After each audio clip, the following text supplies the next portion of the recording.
Dulu sudah perlu tahu ya. Konon katanya kata bapak ini ada tempat desa juara. Dikunjungi juga sama desa juara nih. Lalu nih, jadi saya beda dong. Berarti sama keren nih, menyambungkan silaturahmi dunia akhirat.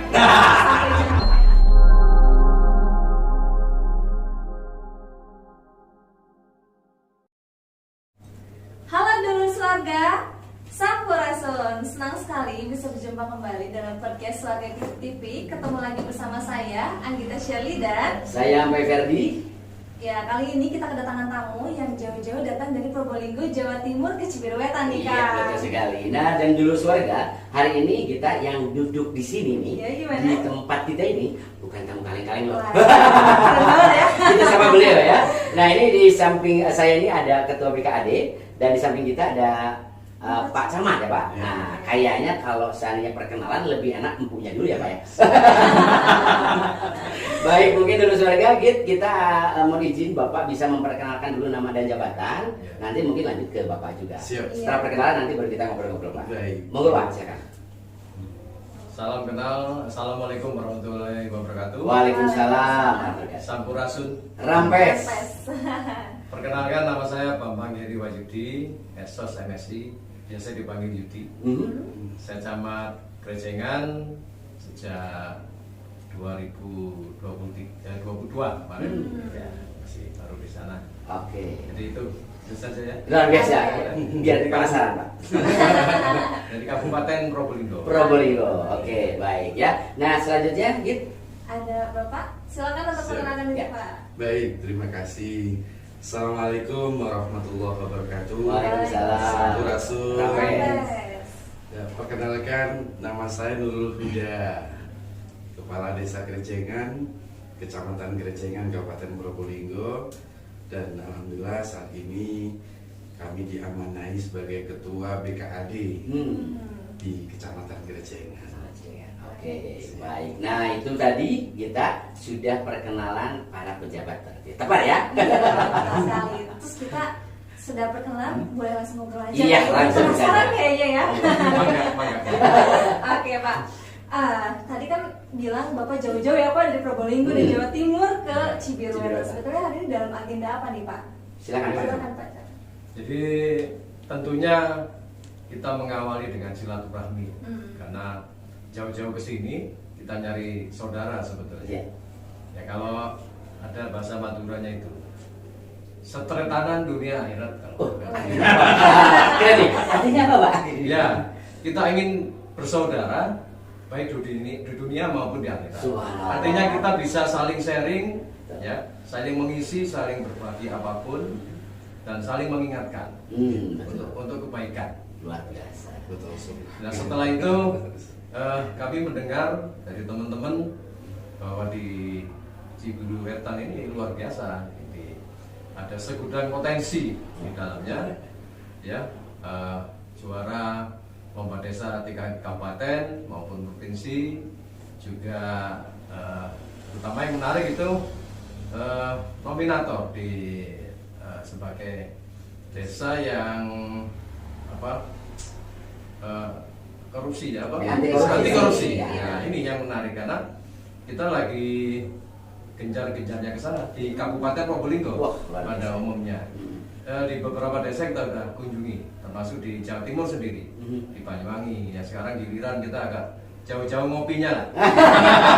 Cibiruetan ya Pak. Di Cibiru ngobrol Pintar. terinspirasi. Inspirasi, Ngobrol ya. inspirasi terkait dengan desa anti korupsi, juga ngopi beneran tadi. Wah, Ngopi Manglayang. Nah, seperti itu. Oke, Saya kira. luar biasa. Ternyata memang tujuan Bapak nih ya sampai ke kita dan alhamdulillah semua dalam keadaan sehat. Amin. Dan tidak lupa kalau ngomongin juara gitu nih, dulu saudara perlu tahu ya.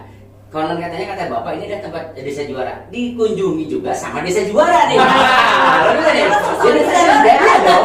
Berarti sama keren nih, menyambungkan silaturahmi dunia akhirat. Sampai jauh ya. Betul. Nah, tentunya kita saya izin Pak mau tanya sama Pak Kadis juga ya. Siap. Karena juga terkait tadi bahwa Probolinggo atau di desa Krejengan ini Pak, beliau ini juga adalah salah satu desa yang menerima anugerah penghargaan sebagai desa apa Pak? Paralegal Paralegal Justice Justice Award. Award tingkat nasional. Keren. Keren banget. sekaligus kalau Mbak FDSK-nya juga beliau duduk di kabupaten ya Pak ya? Siap. Di kabupaten. Nah, mungkin Pak izin bahwa kalau seandainya datang berkunjung menyerap saja madunya di kita, madunya Bapak kasih dong.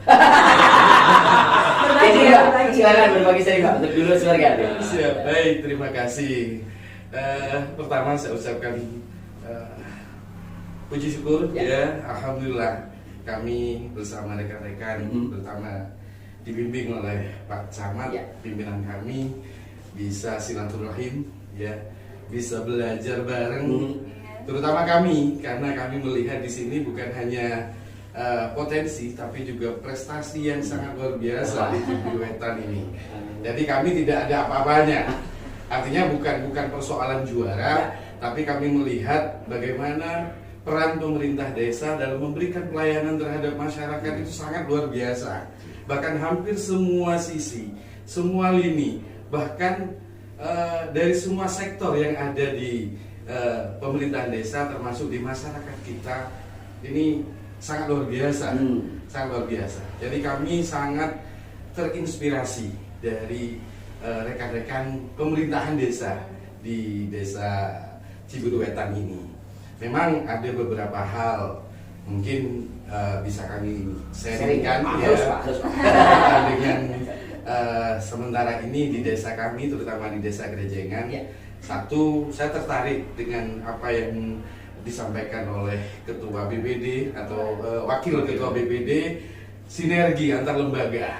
Lah, ternyata ini ada kesamaan. Waduh, ada kesamaan. Ya, ada kesamaannya di desa kami. Pasti sudah setiap ada kegiatan apapun pasti kami melibatkan semua elemen yang ada di masyarakat kita, terutama di pemerintah desa, dengan BPD, dengan RT, tokoh agama, tokoh masyarakat, LPP, PKK, perangkat desa dan lain sebagainya. Sehingga apa yang menjadi rencana dalam proses pembangunan desa akan lebih mudah, untuk melaksanakan, bahkan lebih mudah juga untuk menarik partisipasi masyarakat untuk mendukung apa yang menjadi program kita bersama di pemerintahan desa. Ini ada kesamaan di sini. Tapi saya perlu banyak belajar. Ini berbeda. Ini berkaitan dengan sinergi antar lembaga yang ada di desa. Alhamdulillah ada kesamaan dan kita sudah bisa menunjukkan bahwa kita sudah mampu membangun itu, walaupun ke depan kami tetap harus meningkatkan peran kita bagaimana kita bisa memberikan manfaat yang lebih kepada masyarakat itu sendiri. Yang kedua, mungkin ada kesamaan di perpustakaan desa. Wah, gimana tuh Pak? Nah, kami juga punya ruang perpustakaan Akila. Namanya Akila. Kami bangun pada tahun 2017 melalui pemanfaatan dana desa dan insya Allah pertama kali di Indonesia yang menganggarkan untuk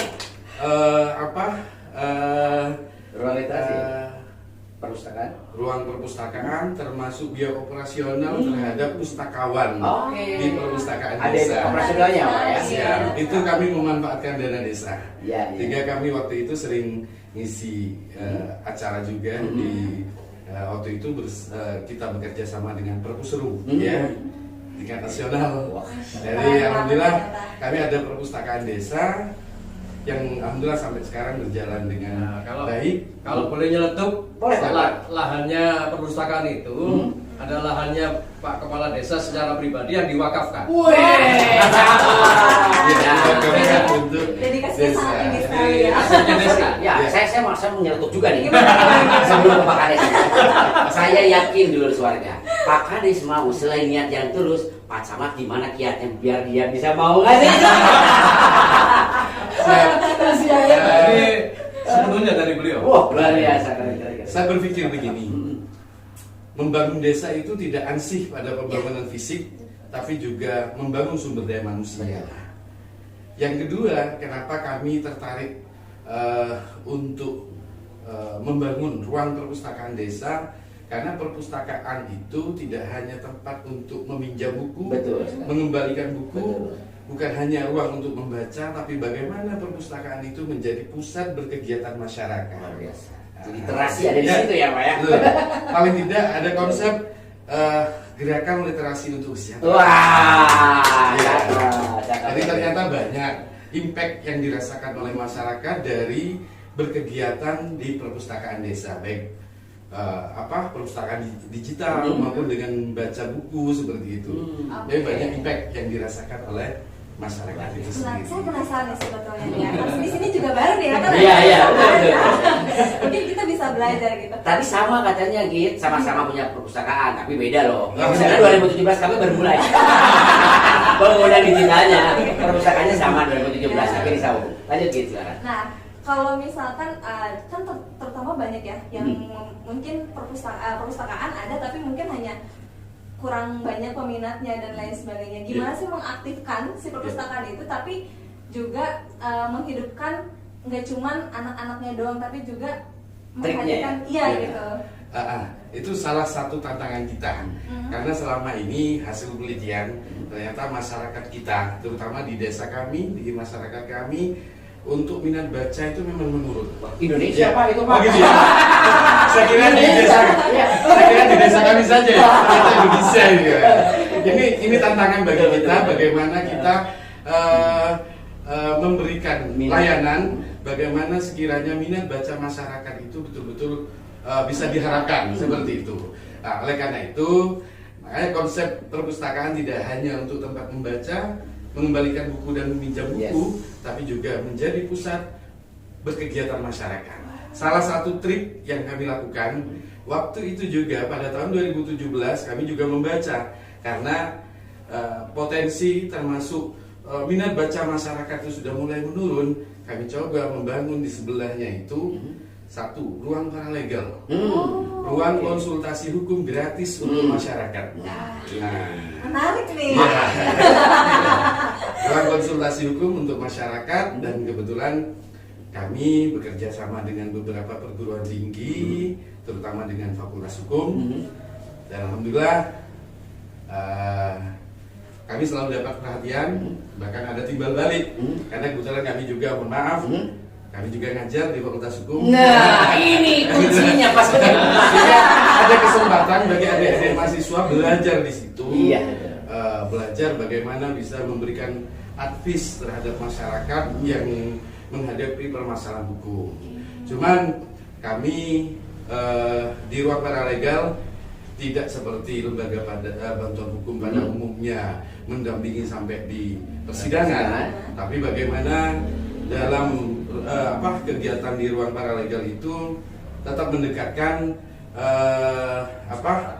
musyawarah, termasuk dengan pendekatan kalau dalam perkara perdata itu ada istilah alternative dispute resolution, penyelesaian sengketa di luar persidangan, atau istilah sekarang itu lebih kepada kekeluargaan. Iya, advokasi itu situ ya. Oke. Lebih kepada pendekatan secara kekeluargaan. Luar biasa. Ini luar biasa cakep nih. Kalau pemimpinnya sudah memang punya visi dan punya integritas, memang luar biasa. Dibekali dengan pelaku juga praktisi hukum. Satu lagi terakhir mungkin ke Pak Samad nih. Pak, tadi kita kan Bapak nih para kepala desa ini banyak sekali Pak yang hadir. Iya. Apalagi ada desa juara juga di dalamnya Pak. Nah, Pak Samad mohon izin sharing Pak. Dulu keluarga juga tentunya pengen tahu kiat-kiat Pak, atau mungkin ada hal yang apa yang terjadi di wilayah kecamatan Bapak Pak. Mungkin terkait dengan adanya desa juara dan juga beberapa pembinaan. Iya. Silakan Pak. Saya tidak mengambil sikap sebagai atasan dan bawahan. Nah, iya, jadi kita sama aja lah, ya. Tapi memang kita punya tugas dan fungsi masing-masing, ya. Sehingga pendekatan saya tentunya ini pendekatan yang sifatnya lebih ke keluarga. Sehingga kita ingin ada kebersamaan di antara kita, dan itu nanti akan menguatkan hingga ke tingkat desa sampai ke masyarakat. Kita ingin melihat kebersamaan bagaimana berkebincang, bagaimana camat dengan polsek, dengan koramil, dengan tokoh agama, dan semuanya sinergi di tingkat kecamatan seperti apa, sehingga harus ditiru di tingkat desa, bagaimana kepala desa dengan bapinsanya, babin kamtipmas, sehingga masyarakat itu melihat apapun isu secara nasional, apapun kaitannya dengan berita-berita yang mungkin entah benar, entah itu salah, itu masyarakat harus melihat kami seperti apa kita, ya. Seperti apa kecamatan itu, seperti apa desa ini, Sehingga ini nggak usah terusik dengan berita-berita itu. Jadi sering kita sampaikan di setiap pertemuan, manakala ada kumpulan masyarakat, misalkan ada selamatan desa, dihadiri masyarakat luas, kita sampaikan, lihat kecamatan, lihat desa, ayo kita membangun, ya, nggak usah lihat nasional, mungkin ada hal yang mungkin bisa jadi berita itu hoax atau tidak bisa dipercaya kebenarannya. Jadi membangun itu aja kita, kebersamaan, sehingga apapun itu, insya Allah terkait dengan stunting, terkait dengan kemiskinan ekstrim dan yang lain, infrastruktur fisik dan lain-lain. Ini dengan adanya kebersamaan ini memperkuat kita untuk saling mengisi berbagi. Karena hanya itu aja Sugeng. Oke, luar biasa. Sinergitas tanpa Kita batas, betul, ya. sinergitas tanpa batas. Birokrasi digunakan, tapi jangan menjadi penghalang. Iya, Oke. betul sekali. Kayaknya kita sudah mau berakhir nih. Dan tentunya Pak Camat, Pak Kades, kalau mau ngobrol podcast kita mau berjam-jam nih Pak. Nah, karena kalau orang katanya ini dari tim IO-nya sudah kontak, Mas jangan lama-lama, Bapak ada agenda lagi. Sekali kami ucapkan terima kasih Pak Kades, terima kasih Pak Camat. Jangan kapok untuk berkunjung ke kami dan jangan salahkan kami kalau besok kami datang. Waktu-waktu ke depan kita tiba-tiba datang ke Betul, sana. betul, kita harus datang ke sana. Baik, silakan kita untuk closing eventnya. Oke, dua-dua gimana kan seru banget ya obrolan kita kali ini. Jangan lupa untuk nantikan podcast kita selanjutnya. Kami pamit undur diri dan sampai jumpa.